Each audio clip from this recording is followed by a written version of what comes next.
Hello everyone and welcome back to the Cyclocross Social podcast. Today I'm joined by Tom to take a look ahead at the upcoming World Cup Cyclocross, which kicks off this weekend in Waterloo, Wisconsin. Tom, thank you very much for being here today. Thanks for having me. Hello everyone, it's great to be back on the show. So as said, the World Cup kicks off this weekend in Waterloo, Wisconsin with the first race of the new World Cup. Last year, the World Cup had a massive expansion. We went to 16 races. This year, that has been reduced to 14. That means there's no place for Hogerheide, which organizes the World Championships, no place for Namur, which organizes the European Championships. Furthermore, there have been some other changes to the calendar. Originally, Flamanville went off and was replaced by Benidorm. Iowa City went off and was replaced by another new race, which was supposed to be London. Unfortunately, London couldn't find its location. There was some dispute over that. They last minute got replaced by Dublin, actually only 2 weeks ago. Furthermore, Dendermonde is off the calendar because they didn't want to take the financial risk because they still fear some COVID measures. They seem to be the only ones thinking that. They have been replaced by a real classic Asper-Gavere, or well, Gavere now. Then Kokzijde, they have made the switch to the X2O series. They have been replaced by Beekse Bergen, which is a race that has organized the Dutch Championships a couple of times. And then finally, Rukve has also been cancelled due to the financial situation. They have been replaced by Maasmechelen. So overall, from 16 to 14 races. Tom, what is your thought on this new revised World Cup calendar? Yeah, I think it's still great. We have a nice international exposure. Although personally I'm pretty disappointed there is no round in the UK. I think it will be great to head over to Ireland for a race in Dublin, further promoting the internationalization of the sport. However, I think especially with the rise of the likes of Pidcock being world champion, I really think it would have been great to have seen a return to the World Cup in the UK this year. I think a World Cup in the UK is long overdue. There is the interest. I think the financial picture was together, just ultimately a shame they couldn't find a location, and with Pidcock being a world champion and just a very strong generation in general, Backset coming through the ranks, Turner being very good, we've had Tullet doing well in cross as well in the junior ranks. So I think it's a matter of time. Flanders Classic said they are still working with London for next year. I hope it will work out. Dublin is a nice replacement, and overall I think that the World Cup calendar has improved significantly. We have gone from 16 races to 14, gives a bit more space on the calendar for the Belgian races, the other series. I do still think that there are too many races in Belgium in the World Cup, but also in general too many races in Belgium, and that some will need to go in a more international sport. 5 races in Belgium, well, it was supposed to be, I think, one less, but they replaced last minute the race in Rukve with Maasmechelen, which wants to be the first net zero or waste-free race. I think that's a nice initiative as well. I do, however, think it's a shame that the flyaway races are all put together. We have Waterloo and Fayetteville together, perfectly fine, but I would have liked Tabor to not be directly after that. It will be tiring for the riders, and I'm afraid many riders will skip due to that. I am also thinking the same about Dublin and Val di Sole being back-to-back and Benidorm Besançon being back-to-back. But overall, I think there's a very nice calendar. I like almost every course on this calendar. I think there's a lot of classics. I look forward to seeing the new courses. Which one do you look forward to most, Tom? I think that's a great question. I think there's certainly a lot of variety in the calendar. Some of the new courses will always pose an interesting challenge. And then obviously there are some classics like Zonhoven, which are really iconic cross courses. Yeah, Zonhoven, very nice one. Also Gavere. Personally, I look forward a lot to Benidorm, but also to Maasmechelen out of the new ones. Looking forward to what they put there, and Benidorm in Spain. Long time since we've been there. Maybe out of the new races, Tom, any preferences there? I also think going to Benidorm would be great. I think it will be interesting to see a World Cup in Spain. There is a great audience there. And then also, I forgot to mention before, but going back to Val di Sole in the snow, I think that's always going to be a great race. And hopefully it can pave the way for the Winter Olympics in the future. Well, before we get to Val di Sole, it all starts in Waterloo this weekend. Let's take a look at some of the contenders for the overall classification. There really is no way we can go around Eli Iserbyt, last year's winner of the World Cup. Do you see him to be the main favorite once again to prolong his win? Indeed, I think he's shown a strong start to the season as well. And rank 1 in the world at the moment, I think, Iserbyt. Certainly first last year. I think he will definitely be the man to beat. But I wouldn't put it past the likes of Vanthourenhout also to challenge him. And also maybe an outsider, but Vincent Bastens has been strong. He's been in the US already this year. So he won't have to deal with any of the travel and jet lag issues. So maybe he could be a bit of an outsider. Yeah, I think it will be really interesting to see what happens. I think, I've said it in the past podcast, that Iserbyt is slightly better than the rest. But if it's going to be 1 year that Vanthourenhout can take the win, it has to be this year in my opinion. He is not the youngest anymore. I know there's still a few years of very good results in him. But I think that this is the year for him. He looks to be the strongest I've seen him so far at the start of the season. He normally improves throughout the season. So I think Vanthourenhout will be the main contender. Sweeck, yes, he was very good this weekend in Molenbeek. He was also already looking good in the mud of Kruijbeek at the season opener. But I think he lacks the consistency. He always has a couple of complete off days and he loses too many points there.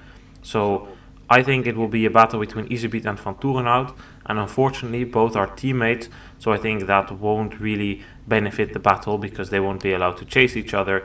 So it's really a matter, because we've seen it the last couple of times, the one that gets away is able to win the race. Why don't I mention Lars van der Haar? Lars van der Haar has recently become a dad. He will be skipping the World Cup in Fayetteville. I assume that's due to that because he doesn't want to be away from home for over 2 weeks, which is completely understandable. So I think that is the reason why Lars van der Haar is skipping, and because he already misses one race, that's already 40 or 30 points lost on Iserbyt, assuming he ends first or second. That's really a lot to make up. It's not impossible, but it's very hard. Then maybe a bit of a surprise question that I'm now going to ask. What do you think about the chances of Mathieu van der Poel? We don't know when he'll be starting his cross season, but Het Laatste Nieuws, which is a Belgian newspaper, has reported that he will start his cross season a lot earlier due to the incident at the Road World Championships in Australia. We of course know the story that he spent the night in prison and missed the opportunity to become world champion on the road there. Het Laatste Nieuws reports that he might be starting in Beekse Bergen, so that means he would miss 4 World Cups.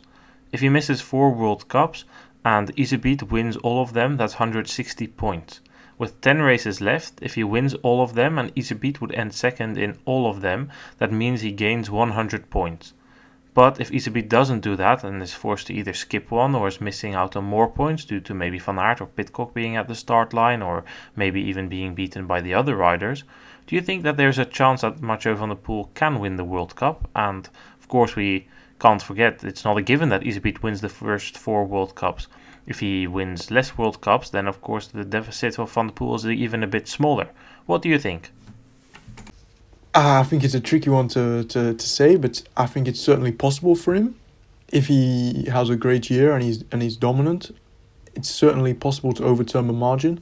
I think you can count on Iserbyt to have a couple of off days as well, but maybe Mathieu will also have an off day. And then, like you said, you cannot count out Van Aert. Clearly shown he's super strong at the moment. And also don't forget Pidcock as well. So it's not going to be guaranteed wins, I tell you that. I don't see Van der Poel taking 10 wins in a row. But I also see it could be some bit of competition later in the season as we enter the last couple of rounds in Benidorm and Besançon. And it will be nice to see Iserbyt have some challenge from the likes of Vanthourenhout and also Van der Poel, Van Aert and Pidcock. I think a lot depends on how close Iserbyt is matched with the others.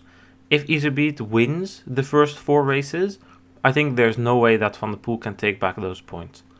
But if Van der Poel starts in Beekse Bergen and the first races are split between the riders, let's say Iserbyt wins 2 but he ends 3rd and he ends 4th in another one, then his lead is significantly less. I think his lead is then around 100 points. I don't see Van der Poel necessarily winning all 10 the World Cups then, but if he is able to win 8 or 9, I'm sure that Iserbyt will have a good season because he's one of the better riders in cross at the moment.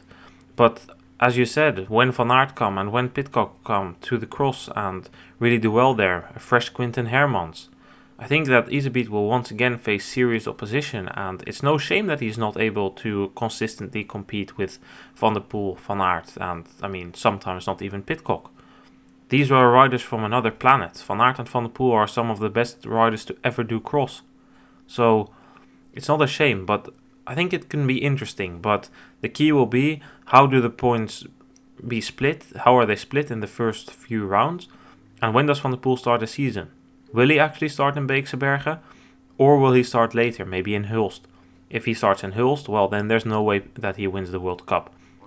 We need to wait and see. For now, we only have the rumors of Het Laatste Nieuws, which reported that Van der Poel would start somewhere in November, maybe Beekse Bergen, maybe later.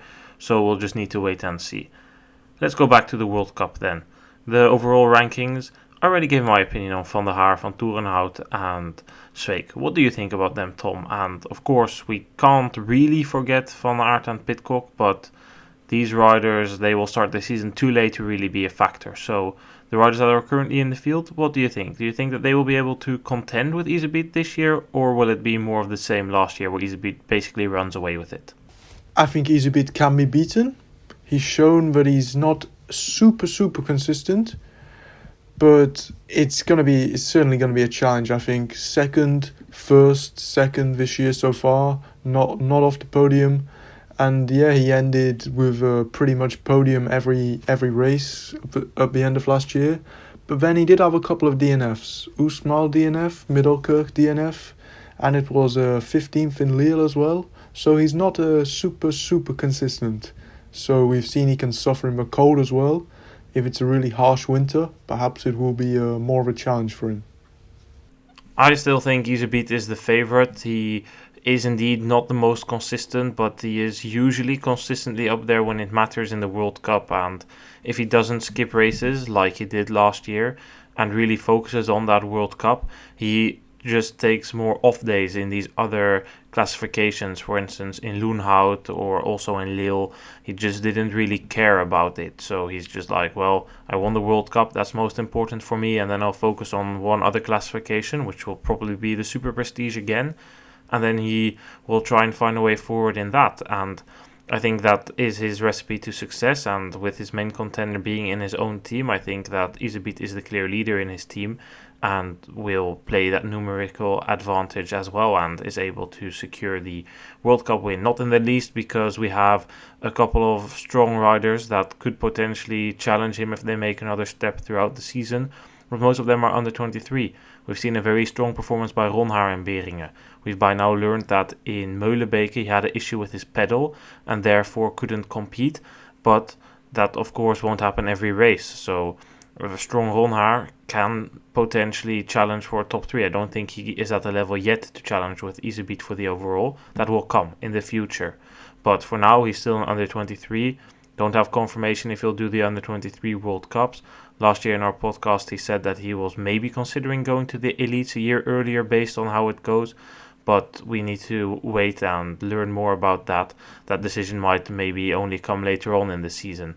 So if we await that, maybe Ryan Kamp can get a couple of good results. He's a first-year elite now, so it's interesting to know what he can do. But I think it's still maybe a bit too early now to think that Ryan Kamp is already able to compete for the overall World Cup in the elite category. It might come in a couple of years, but for now I still think it's going to be for Eli Iserbyt. I would like to still touch very shortly on the fact that we are going to America.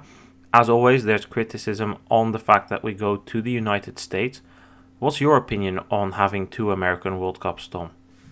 I think it's really important for the internationalization of the sport. I think there is a big audience in the US and there's a lot of up-and-coming riders, a lot of investment going into it. And I think for a World Cup, it's really important to stretch out the different continents, especially.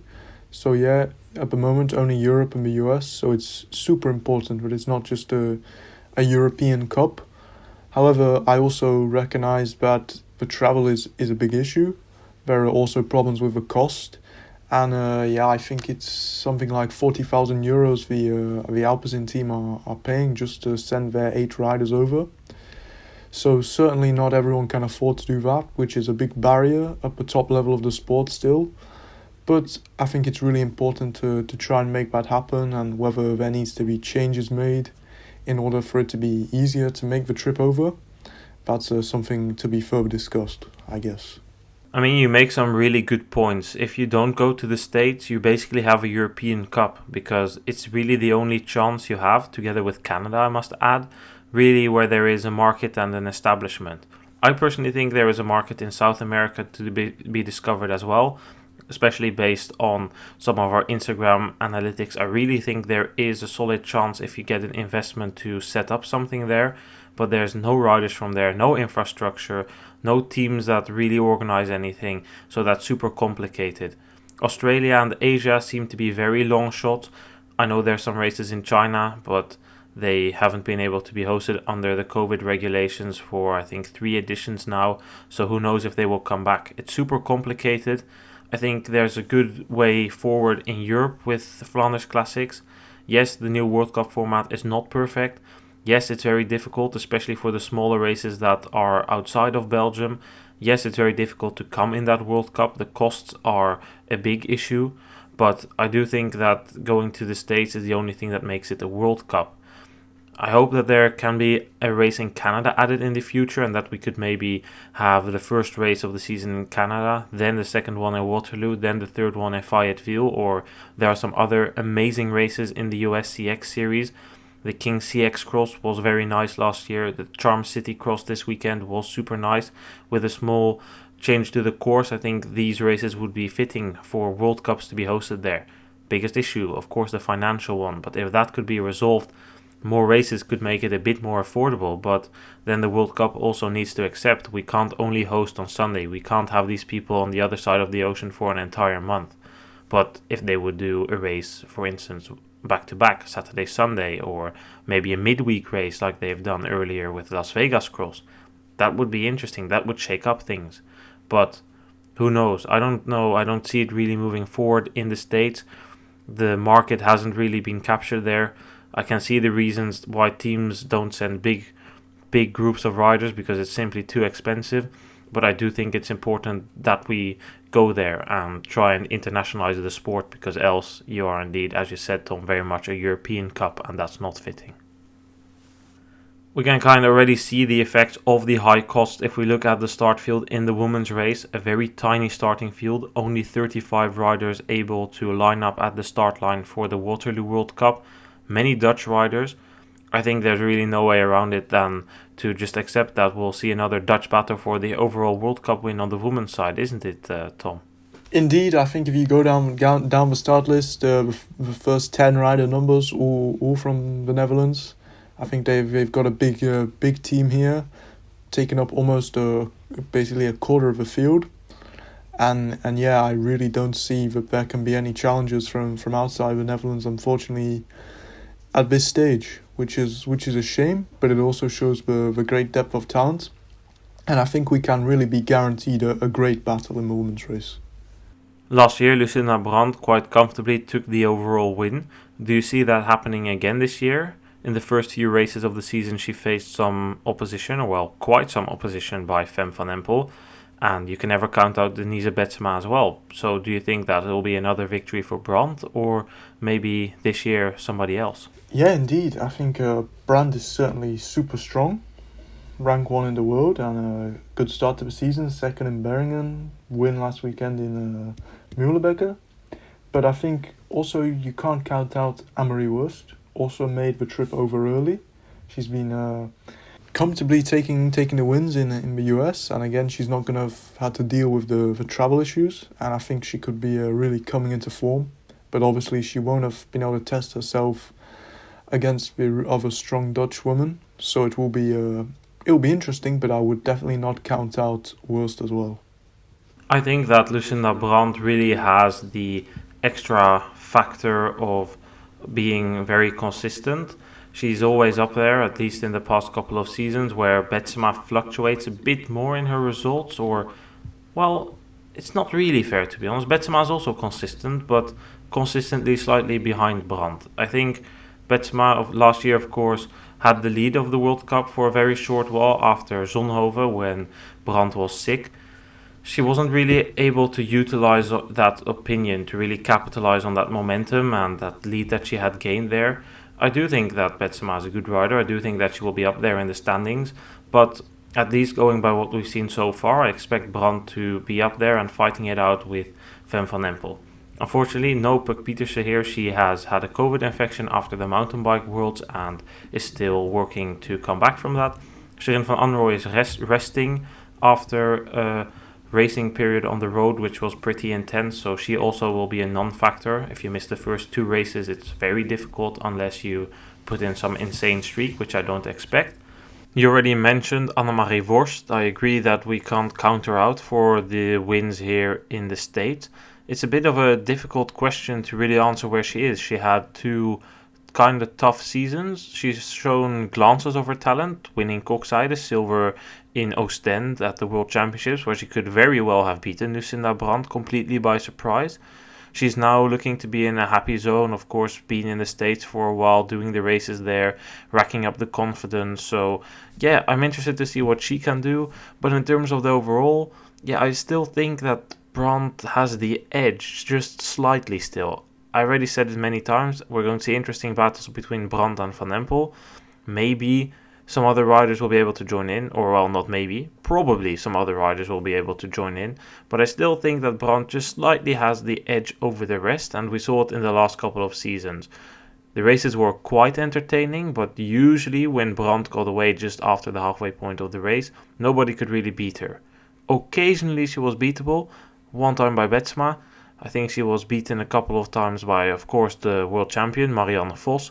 But Vos won't be competing the entire World Cup calendar either, so I don't think that Vos really is going to be a contender in that. However, Vos has been rumored to do a number of World Cup races. Do you think that Vos can do her jersey proud and at least win a couple of races this season, Tom? Certainly, I think she's proven over the years that she just has that real experience. She still has the strength, taking the win last year. Pretty good summer on the road still. And then obviously ending last year, Fayetteville first, Hogerheide, Dutch champs as well. She really had the upper hand on Brand in the last part of the year last year. And I think we can see her certainly fighting it out for the win in the rounds. Like you said, not for the overall if she's not going to take enough races. But definitely she'll be a contender when she starts. I think there's some other interesting riders that will be doing their cross season. We've learned that Silvia Persico will be starting her cross season towards the end of November after a rest period. Looking forward to seeing the bronze medalist in action. She made another huge step on the road, so I'm looking forward to see if she can also bring that to cyclocross. Magali Rochette, unfortunately out, had a COVID infection over the summer, has kind of long COVID effects and is taking a bit of rest/training period. Then we have Clara Honsinger. Well, I think the story of Honsinger is known. She is only a good cross rider in real cross circumstances. And if we don't find the real mud, real climbing courses, tractor, diesel efforts, she will be basically a non-factor unless she made some steps. So I will be keeping an eye out on her. I'm quite a fan of her, but I don't expect too much on the fast courses still. And then we still have Catablanca Vash, the Hungarian champion, winner of the Overijse World Cup last year. She is not doing the United States World Cups this year, unlike last year. She will be starting her World Cup season in Tabor. I'm looking forward to her. I think she is also going to be a factor for wins on certain days, but then again, also not for the overall. Well, I think that's basically it in terms of riders. If you may need to make some predictions now, Tom, you can go first for both the men's and women's race. Let's start with Waterloo. Who do you think will take the win in Waterloo?